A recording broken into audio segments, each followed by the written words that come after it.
you stayed out there, it was grimy. You know what I'm saying? Like San Bernardino It's is not. worse. I've been gone 2 years, and I know it's worse. Like it's fucked up there. It's bad when like you can be on the fucking street selling heroin and shit while the cops are rolling by, knowing what the fuck you do, knowing what the alley across the street's for, and they only shoot over there once in a while to say, "Hey, motherfuckers need to pick up some of this shit."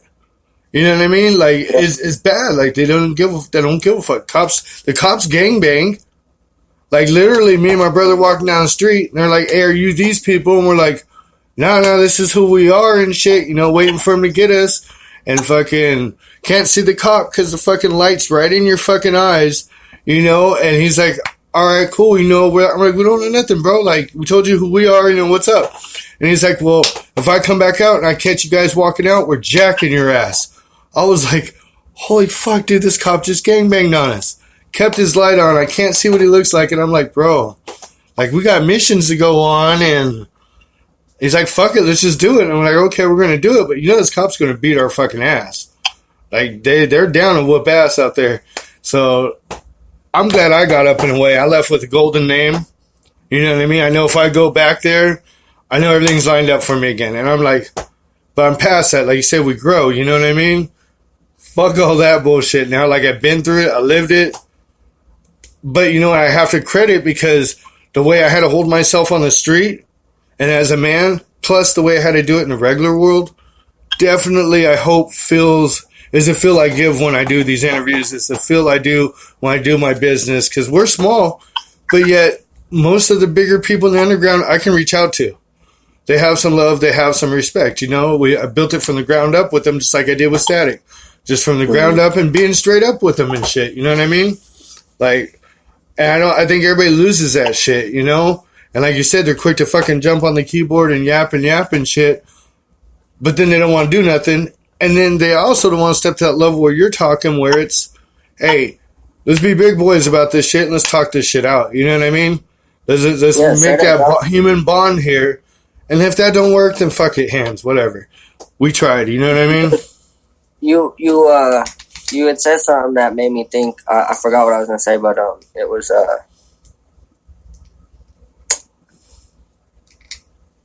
fuck. I totally switched out what I was gonna say, bro. I totally switched. Hey, usually it's me doing that.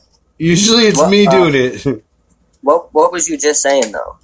I was talking about the streets and you know, leaving it behind, but then yet again. I remember what I was gonna say, bro. And that's the thing, because people are so quick to portray themselves as like hard and being a gangster and this and that and this and that. And like I said, like Westwood isn't like the most ghetto place to be. Westwood is not the most ghetto place, but Westwood is definitely not a pretty place to be. You know what I'm saying? Anybody who grew up in the hood, and like for me, like that's the thing. Like we wasn't like my family and shit. Like we weren't like my mom and shit.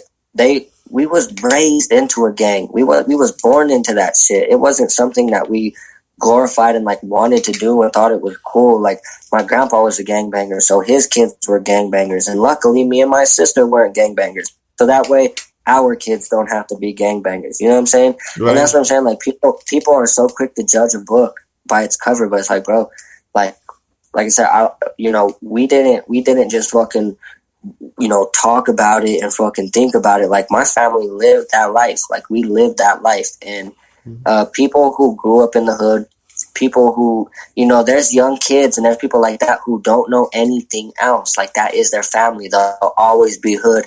They'll always stay hood. But like I always say, bro, anybody who's from the hood, they don't glorify that shit. They don't glorify it, bro. They're looking to get the fuck out. Like it's about wanting something better for your family, wanting something better for your children, wanting something better for your community and the fucking ghetto that you live in. Right. You know what I'm saying? That's what it's about. Anybody who grew up in the hood, they know that shit. Like anybody who had to watch, live, and learn that shit knew that it was like, yo, I don't want to live this my whole life. Like I want to, you know, and that's why luckily our generation, me and my sister, it was our generation that was like, nah, we don't want to be like that. Like I was 5 years old, throwing up gang signs and pictures at gang parties, bro, and shit like that. And, you know, that was life to us. That was life. We didn't know any better. You know what I'm saying? But the thing is, like I said, as you get older and you learn for yourself, like you learn not to glorify that shit. That's not cool. That's not what life is about. You know, what am I going to do? Shoot someone over a color? Shoot someone over a gang sign that you throw up with your fingers? Bro, half the time these fools look like they got arthritis. Why the fuck am I going to shoot you? I already feel bad for you. Right. And another point is that, the people who want to live that life, they die quick or they go to jail talking about how they should have changed their life or how they're going to if they ever fucking get back out. It's one of two options. There's no other options. You can't be a halfway crook. You can't have 1 foot in, 1 foot out. You either do it and you're going to have a short life, or you're going to get out of it and you're going to do what you need to do. And some of us, there's that natural, it gets that little thrill, that little excitement sometimes when shit pops into action, but that's kind of what we've been bred into. But my point being is, you can have all that nonsense, but then again, in regular life, so much shit can happen. Like you said, dude, through that CD static popping. You know what I mean? Shit pops that quick in normal life. And none of us are living a true normal life in itself. You know what I mean? We're always going to be exposed to something that's going to bring the drama or that we might have to deal with in our old ways. Much less to fucking be doing that, plus doing fucking what we were doing when we were younger, Mm-hmm. Hey, I don't know, motherfuckers need to grow up. Straight up, though. Right? It really is. It's all about growing up. That's really all it is. And that's the thing, bro. Like, it takes some people longer than others, Luckily, I was able to learn at a young age, bro. Like, I was blessed to be able to learn from others' experiences and not have to learn the hard way, I was able to look at somebody's situation and look at somebody's life and look at the outcome of their situation and be like, yo, I don't want that. I don't want to live like that. I don't want to be like that. I don't want to think like that, And that's a lot of things that doesn't happen often. People don't learn from others' experiences. And I'm not like, the soul is different. Everybody's soul is different. Some people need to learn the hard way. You know what I'm saying? That's the whole point of them being here on this planet, is so they can learn the hard way. Look at dude at the radio station. He had to learn the hard way that he can't just be fucking talking to people like that. You know what I'm saying? Right. And the thing is like, it's so funny because in the day and the age that we live in, some people have been like, well, the hard way is fucking getting your face punched in and blah, blah, blah. And it's like, nah, man.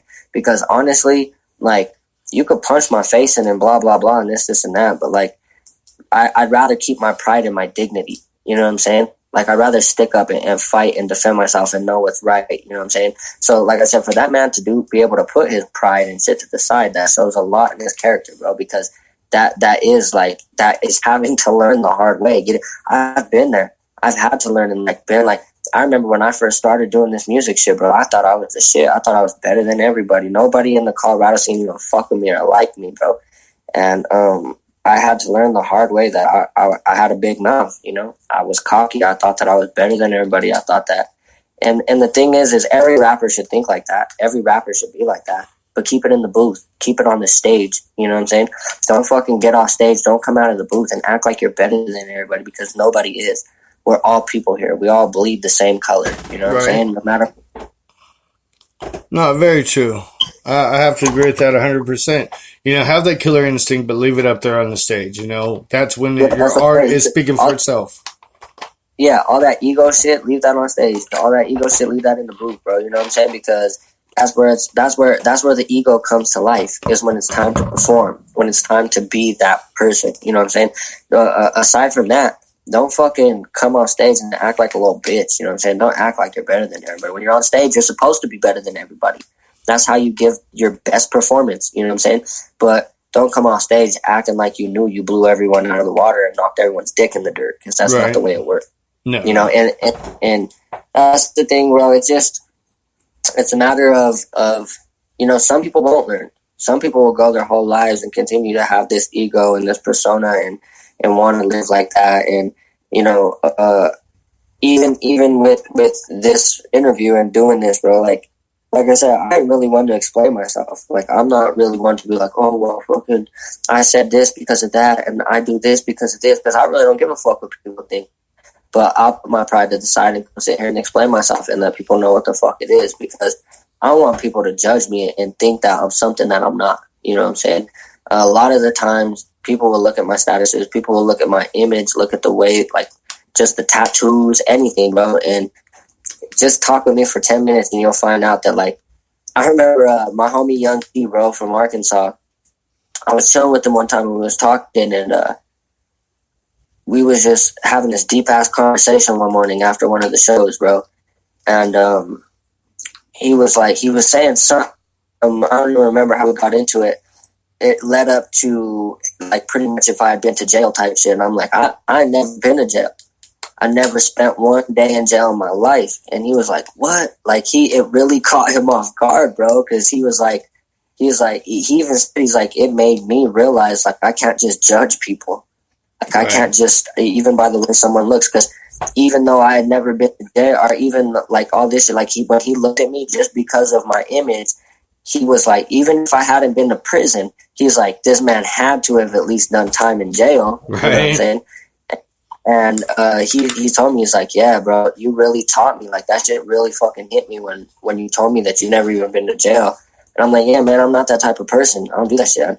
You know, I don't feel like I need to spend my time or wasting my life doing dumb shit or spending the majority of my time in jail anyway. Like, I got shit to do. I'm trying to be free. I'm trying to get money. I'm trying to see my kid. I'm trying to be with my lady. I'm trying to be with my family. You know what I'm saying? Yeah, no, for sure. For sure, bro. Yeah, you're one of the artists I could sit and bullshit with all day long.